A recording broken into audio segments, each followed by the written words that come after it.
ஹாய்மா. ரொம்ப நாள் ஆச்சு சமையல் போட்டு டைட் ஒர்க்கு. ஸோ இன்றைக்கி வந்து குல்ஃபி, பால்கோவா, பாசந்தி மூணுமே ஒரே மாதிரி தான் செய்யணும். ஆனால் கொஞ்சம் கொஞ்சம் டிஃப்ரெண்ட்டு. ஸோ இன்றைக்கி வந்து நான் வந்து பாசந்தி செய்கிறேன், என் டாக்டர் கேட்டான்றதுக்காக. அதனால் இதை பாருங்கள், பால் வந்து திக்கான பால் வாங்கிட்டு வந்தோன்னா கொஞ்சம் பக்கத்துலேயே இருக்கணும், ஏன்னா அதை அடி பிடிச்சிடும் இல்லையா. அதனால் நம்ம மாட்டுப்பால் வாங்கினோன்னா தண்ணியாக இருக்கும், ஆனால் கவர் பால் வந்து அப்படி இருக்காது இல்லையா, கொஞ்சம் திக்காக இருக்கும். அதனால் நம்ம வந்து இது பாருங்கள், இந்த மாதிரி நல்லா பொங்கி வரும்போது இந்த ஆடையை வந்து அப்படியே வந்து இப்படி போட்டு கலந்துடக்கூடாது. எதுக்கு? பாசந்திக்கு. ஓகேவா? பால்கோவான்னா நம்ம அப்படியே கலந்துடலாம், ஆனால் பாசந்திக்கு வந்து இது இந்த மாதிரி ஏடை வந்து எடுத்து எடுத்து விடணும். ஓகேவா? குல்ஃபிக்கும் அப்படித்தான். பால்கோவான்னா நம்ம இப்படி ஃபுல்லாக அடிப்பிடிக்காமல் இப்படி கலந்து விட்டுறலாம். ஓகேவா? இப்போ பாருங்கள், இது 1 லிட்டர் பால் வச்சா இது வரைக்கும் இருந்தது, இப்போ எது வரைக்கும் சுண்டி இருக்குது பாருங்கள்.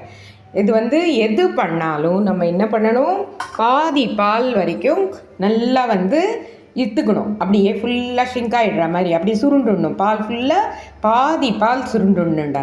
பாதி பால் சுருண்டதுக்கப்புறமா இப்போ குல்ஃபி ஆனாலும் சரி, அதே மாதிரி குல்ஃபி என்ன பண்ணணும், பாதாம் பருப்பு, அப்புறமா முந்திரி பருப்பு, பிஸ்தா பருப்பு, இது எதுவுமே இல்லைன்னா கூட வெறும் முந்திரி பருப்பு கூட ஓகேடா. அதை கொஞ்சம் சின்ன சின்னதாக கட் பண்ணி போட்டுட்டு அதுக்கப்புறம் பவுடர் பண்ணி அதில் முதல்ல சர்க்கரை போட்டுடணும். பால் வந்து காஞ்ச உடனே என்ன பண்ணணும், இந்த மாதிரி பாதி பால் ஆன உடனே சர்க்கரை போட்டுடணும். நான் சொல்கிறது குல்ஃபிக்கும் பாசந்திக்கும், பாசந்திக்கு கிடையாது, சாரி. ஓகே, முதல்ல குல்ஃபிக்கு சொல்கிறேன் நான். குல்ஃபிக்கு வந்து பாதி பாலான உடனே சக்கரை போட்டுடணும். அதுக்கப்புறமா வந்து பாதாம், முந்திரி, பிஸ்தா இருந்தால் சரி, இல்லை என்றால் ஏதாச்சும் ஒன்று கூட நம்ம மிக்சியில் பாதி பவுடர் பண்ணிடணும். இப்போ 1 லிட்டர் பாலுன்னு வச்சுக்கோங்க, 100 கிராம்.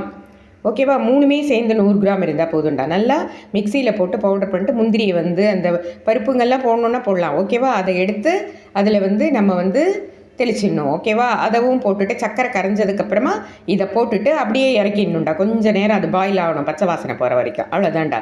இதை அப்படியே ஆற வச்சுட்டு நம்ம வந்து ஃப்ரீசரில் வச்சிட்டோன்னு வச்சுக்கோங்களேன், இதுதான் குல்ஃபி ஐஸ்கிரீம். ஓகேவா?